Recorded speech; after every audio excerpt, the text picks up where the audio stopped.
నమస్కారం అండి. మీ అందరికీ శ్యామ్లాస్ కిచెన్కి స్వాగతం. ఈరోజు మోదకులు చేస్తున్నాను. ఈ వినాయక చవితి స్పెషల్ మోదకాలు తయారు చేసే విధానము చూద్దాము. ఇప్పుడు ఒక మీడియం సైజు కొబ్బరికాయ తీసుకొని ఈ విధంగా మంచిగా పలకొట్టి నీళ్ళు ఒక చిన్న బౌల్లోకి వేసుకోవాలి. ఆ నీళ్ళు తీసి పక్క నుంచి కొబ్బరికున్న పీచును తీసేయాలి. ఈ విధంగా సమానంగా వచ్చింది కదా,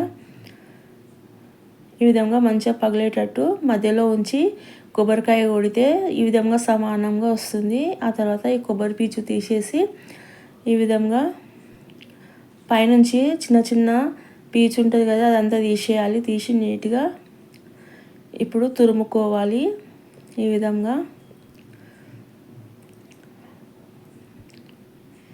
నేను కింద కూర్చునే తురుముతాను, కానీ వీడియో కోసము పైన పొయ్యి బండ మీద ఈ విధంగా తురుముతున్నాను. మీరు కింద కూర్చొని నెమ్మదిగా కొబ్బరి తురుమండి. ఈ విధంగా 2 కొబ్బరి చిప్పలను కూడా మంచిగా నీట్గా తురిమి ఒక ప్లేట్లోకి మంచిగా సర్దుకొని పక్కకు ఉంచుకోండి. అలాగే మనం ఇప్పుడు బెల్లం కూడా ఈ విధంగా మంచిగా సన్నగా కట్ చేసుకోవాలి. కట్ చేసి కొబ్బరి బెల్లము 2 పక్కన ఉంచండి. అలాగే బియ్య పిండి కూడా రెడీ ఉంచుకొని ఇప్పుడు పొయ్యి పైన ఒక కడాయి పెట్టి అందులో 1 స్పూను నెయ్యి వేసుకొని మనం ముందుగా తురిమిన కొబ్బరి 1 కప్ అయింది. ఆ కొబ్బరి వేసి మంచిగా లైట్గా దూరగా వేయించుకోవాలి. రంగు మారనివ్వద్దు. ఈ విధంగా కొద్దిగా వేయించుకొని 1 కప్పు కొబ్బరి తురుముకి 1 కప్పు బెల్లం తురుము వేసుకోవాలి. వేసుకొని మంచిగా కలపాలి. ఇందులో నీళ్ళు ఏం వేసే అవసరం లేదు, ఎందుకంటే పచ్చి కొబ్బరి కాబట్టి కొద్దిగా వేడి కాగానే అందులో నుంచే తేమ వస్తుంది. దాంతోనే మంచిగా కొబ్బరి బెల్లము మంచిగా మిక్స్ అవుతుంది. ఈ విధంగా బెల్లం కరుగుతుంది. చూసిరు కదా, నేను ఇలా 1 చుక్క నీళ్ళు కూడా పోయలేదు. ఇదే విధంగా మంచిగా కొబ్బరి బెల్లం కరిగిన తర్వాత అందులో కొద్దిగా జాజికాయ తురుముకోవాలి. అలాగే 1 స్పూను ఇలాచీ పౌడరు, 2 స్పూన్ల గసాలు వేసుకోవాలి. వేసుకొని మంచిగా మిక్స్ చేసుకోవాలి. ఈ విధంగా మంచిగా మిక్స్ చేసుకొని అందులో ఉన్న కొబ్బరి పచ్చిదనం అంతా పోయేంత వరకు మంచిగా వేయించుకోండి.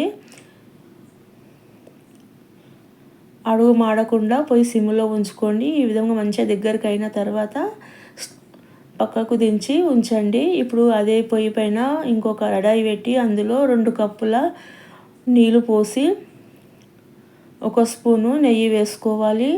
1/2 స్పూను ఉప్పు వేసుకొని నీళ్ళు మంచిగా మరిగిన తర్వాత 2 కప్పుల నీళ్ళకు 2 కప్పుల బియ్యపిండి వేసుకొని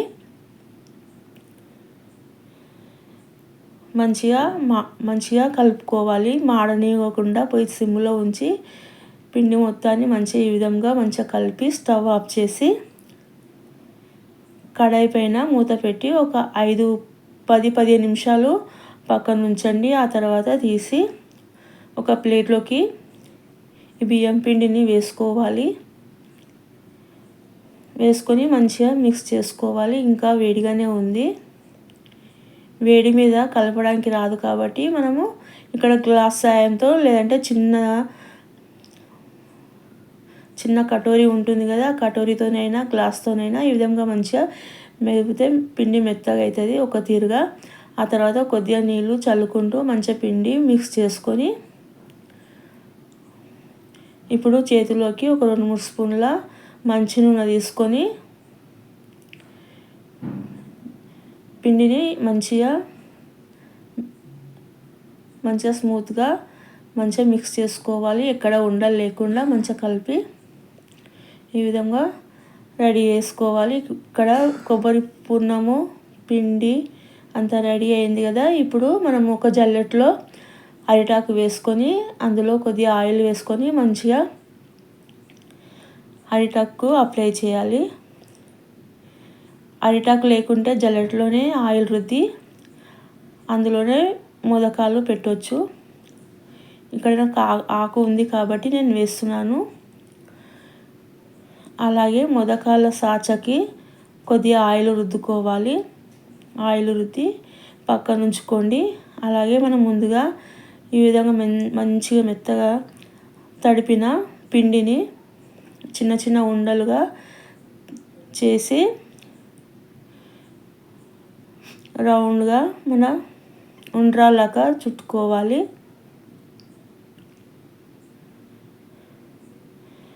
ఈ విధంగా రౌండ్గా బాల్స్ చేసి పక్కన ఉంచుకోవాలి. అలాగే కొన్ని చిన్న బాల్స్ కూడా రెడీ చేసి పక్కన ఉంచుకోవాలి.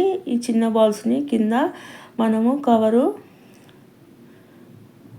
కవర్ కోసము ఇప్పుడు ఈ ఉండలను మొదటి సాచలో ఉంచి వేలికి నూనె అద్దుకొని ఈ విధంగా మొదటి సాచలో ఈ పిండిని మంచిగా ప్రెస్ చేస్తే మోదకాల షేప్ వస్తుంది. ఈ విధంగా ఇప్పుడు పైన వచ్చిన ఎక్స్ట్రా పిండిని నెమ్మదిగా తీసేయాలి. తీసి మనం తయారు చేసిన ఈ కొబ్బరి పూర్ణాన్ని కూడా అందులో స్టఫ్ చేయాలి. ఎంత అవసరమో అంత చూసి పెట్టి మంచిగా మనం ముందుగా తయారు చేసి ఉంచిన ఈ చిన్న ప్లేట్ని పైనుంచి ఈ విధంగా మంచిగా పూర్ణం బయటికి రాకుండా ఈ విధంగా మంచిగా క్లోజ్ చేయాలి. ఎక్స్ట్రా పిండిని తీసేసేయాలి. మంచిగా తీసి నెమ్మదిగా ఈ మోదక సాచను ఓపెన్ చేసి తీసి అరిటాకులో ఉంచాలి. ఇదే విధంగా మొత్తము మోదకాలను ఇదే విధంగా తయారు చేసుకోవాలి. ఇక్కడ ఇంకొక మోదక కూడా చేసి చూపిస్తున్నాను.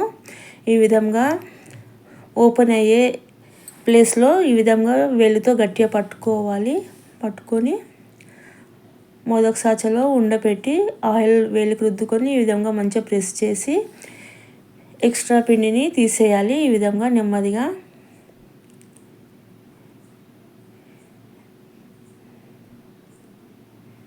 తీసి ఈ విధంగా మంచిగా కొబ్బరిని మోదకలో స్టఫ్ చేయాలి.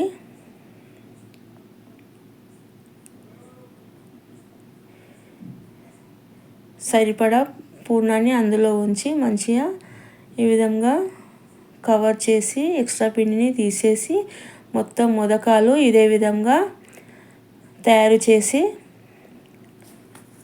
అరిటాకులో ఉంచండి.